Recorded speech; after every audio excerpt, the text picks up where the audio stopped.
Arme de guerrière, poupée de souvenir automatique de main. Ceux qui la connaissaient la considéraient comme une arme. Elle répondait aux ordres. Elle avait l'air humaine, mais ce n'était qu'un outil sans cœur. Bonjour à tous, ici Raven de la Team TK. Aujourd'hui, dans cet épisode d'analyse de personnages, je vais vous parler d'un perso qui m'a particulièrement marqué ces dernières années. Un perso qui aura réussi à m'émouvoir de par son histoire, mais surtout son évolution et l'ambiance qui se dégage de son univers. Laissez-moi vous conter l'histoire de la poupée de souvenir, Violet Evergarden.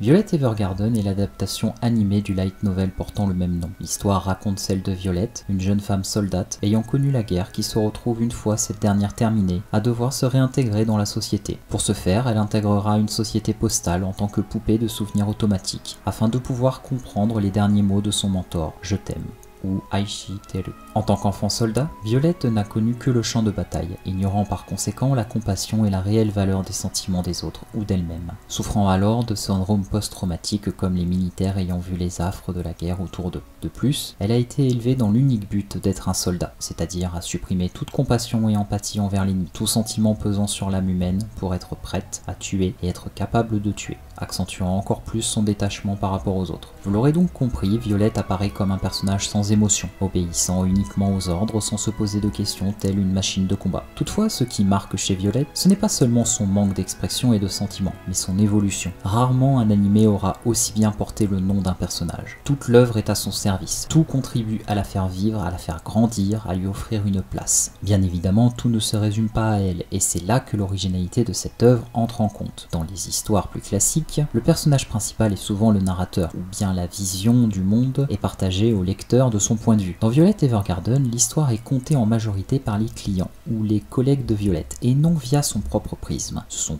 eux les narrateurs de ces épisodes, ce qui fait que l'on assiste à l'évolution de Violette via un œil extérieur, augmentant l'implication du spectateur pour le personnage et l'univers. Nous assistons donc à ses premières tentatives au sein de l'entreprise, où elle doit réapprendre à vivre comme une personne normale. Violette a voulu devenir une poupée de souvenirs afin de comprendre ce que les derniers mots du Major voulaient dire. Elle qui n'avait jamais connu que la violence et la mort, fut prise d'une émotion nouvelle en perdant Gilbert après son je t'aime.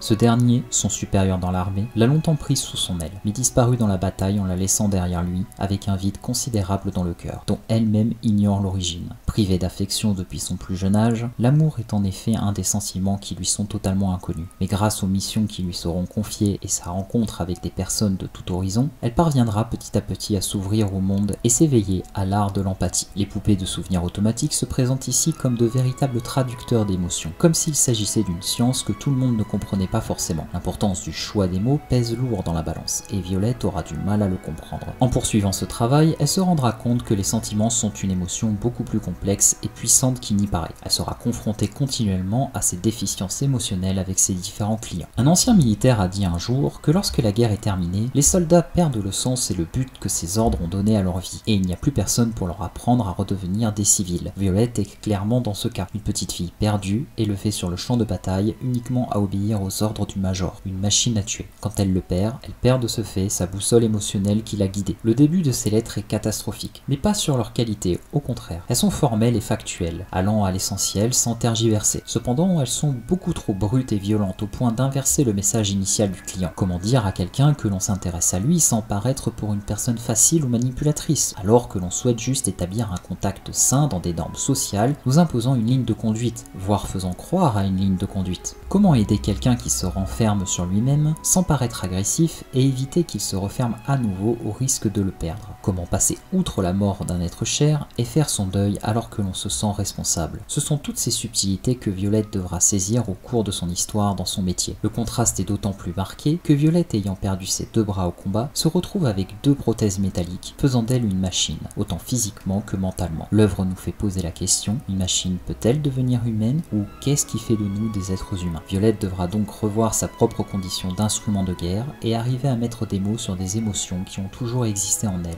Renvoyons au témoignage du militaire auparavant. À mesure des clients qu'elle rencontrera, Violette éprouvera de l'empathie envers leur histoire et commencera à de mieux en mieux les comprendre, de façon à sublimer son évolution lorsqu'elle reçut pour cliente la mère malade d'une petite fille. Elle ne put retenir ses larmes à la fin en sachant le dernier acte de cette femme envers son enfant, à savoir écrire 50 lettres pour que sa fille puisse en recevoir une à chacun de ses futurs anniversaires. Un épisode extrêmement déchirant car se basant sur le point de vue de Anne, la petite fille ne comprenant pas pourquoi sa mère ne profite pas du peu de temps qui lui reste pour jouer avec elle. La révélation des 50 lettres au fur et à mesure de chaque anniversaire de la petite fille crée un torrent d'émotions non seulement sur Violette, mais également sur le spectateur. Le plus beau dans tout ça, c'est que ce soit une ancienne soldate, une personne émotionnellement hermétique et fermée, qui ait permis d'accomplir un tel acte, en plus de faire comprendre à Anne que sa mère l'aimait profondément, tout en gardant le secret de ses lettres. Et ces actes sont d'autant plus forts que l'on arrive facilement à s'identifier au sujet concerné et aux réactions de Violette face à eux. Ceci nous permettant en tant que spectateur de comprendre subtilement à travers son prisme ce qu'elle ressent. Chaque épisode, chaque cas est une mise en abîme des difficultés émotionnelles qu'a traversé Violette, que ce soit d'avoir subi le rejet et trouvé l'amour, ou sa rencontre avec Léon l'orphelin du monastère, que nous voyons l'importance et le poids des sentiments de Violette envers le Major, ainsi que la difficulté pour elle de ne pas avoir eu de famille. Et lorsque nous la voyons aider Oscar à surmonter la mort de sa fille pour à la fin nous révéler la mort du Major, nous subissons en même temps qu'elle le choc émotionnel de sa perte et ce que cela implique. Perdant cet espoir, cette illusion de le revoir un jour vivant, nous assistons à l'effondrement de son monde, de ses croyances, et nous ne pouvons qu'assister impuissants à sa tentative de le rejoindre. Le Major n'est pas seulement la personne que Violette aime, ce n'est pas non plus celui qui la traite comme une personne normale pour la première fois de sa vie, il est sa raison de vivre. C'est pour cela que chacun de ses ordres agissait comme une boussole émotionnelle, car c'était ce qui lui donnait un sens à sa vie de soldate. Tout ceci avait pour but de protéger et rendre heureux celui qu'elle aime. Et maintenant qu'il est mort, pour Violette, tout ce qu'elle a fait n'a servi à rien. Et pire que tout, avec le développement de son empathie, elle comprend les conséquences de chacune des morts qu'elle a engendrées, et par conséquent la détresse qu'elle a causée à des personnes innocentes. Chacune est une voix, une âme, une lettre qui n'atteindra jamais son destinataire, une personne qui ne pourra pas faire son deuil et tourner la page. Face à elle-même, Violette estime qu'elle ne mérite pas d'être heureuse, pour avoir privé tant de personnes de leur propre bonheur. Montrant les ravages que la guerre peut causer avec ceux qui tuent et ceux laissés pour compte, elle ressent enfin les brûlures de son corps, chaque brûlure symbolisant la vie de chaque personne qu'elle a ôtée. Le hurlement de Violette cristallise cette émotion d'une jeune fille émotionnellement dévastée. Violette sera sauvée grâce à une lettre écrite par ses collègues souhaitant qu'elle revienne rapidement car elle s'inquiète pour elle. Le simple fait d'avoir reçu cette lettre fit comprendre à Violette l'émotion que cela procure d'en recevoir une émotion proche de se sentir aimée mais différente des mots du Major. Elle se rendit surtout compte de l'importance des actes qu'elle avait accomplis depuis qu'elle effectue ce métier. Le destinataire de sa première cliente voulait absolument remercier Violette et voulait exclusivement la solliciter pour une lettre de remerciement. Finalement, elle continuait de rendre les gens heureux autour d'elle. Certes, ce qu'elle avait fait dans le passé ne pourrait être corrigé, mais cela ne devait pas empêcher son futur d'essayer d'apporter le bonheur. Elle trouva à nouveau sa vocation dans le fait de continuer à écrire des lettres afin que ceux qui aient une voix, une âme, puissent être guidés jusqu'à leur destinataire, à l'instar d'une déesse psychopompe, ce qui conduira par la suite à l'épisode sur Anne. Violette est une fleur qui prend le temps de s'épanouir pour éclore totalement la découverte de l'amour, mais surtout des sentiments. Autant de poésie dans le scénario que dans l'image même du personnage. Dans le langage des fleurs, la violette symbolise l'image de la délicatesse et de l'innocence, le symbole d'un amour timide et d'une confession qui met du temps à atteindre l'être aimé, à l'instar de mots couchés sur le papier, le temps d'arriver à destination. Une fois la paix signée, Violette peut enfin conclure son processus évolutif par une action symboliquement forte, la rédaction d'une lettre à destination de Gilbert, l'aboutissement d'un parcours intérieur tortueux en trouvant enfin les mots, parvenant à rédiger une missive simple et touchante, une page se tournant définitivement. Toutefois, on apprendra dans le film que le Major est toujours vivant. Ce dernier ne voulait pas revoir Violette car il culpabilisait de l'avoir utilisée comme une arme et souhaitait qu'elle soit libre. Rester avec elle reviendrait à la garder prisonnière de lui éternellement, ce qui était inacceptable. Pour cette raison, il cacha sa mort, ne révélant jamais son identité et allant jusqu'à rejeter Violette afin de ne pas l'emprisonner à nouveau. Ce n'est que face aux réels sentiments de Violette et de son ancien camarade de guerre Claudia qu'il finira par réaliser que les sentiments de Violette sont sincères et qu'elle ne souhaite qu'une chose, vivre avec lui, non pas par obligation, mais bien par son propre choix. À la fin, ils se marient et Violette ouvre sa propre agence postale sur l'île où sa légende perdurera jusqu'à s'immortaliser par son effigie sur un timbre.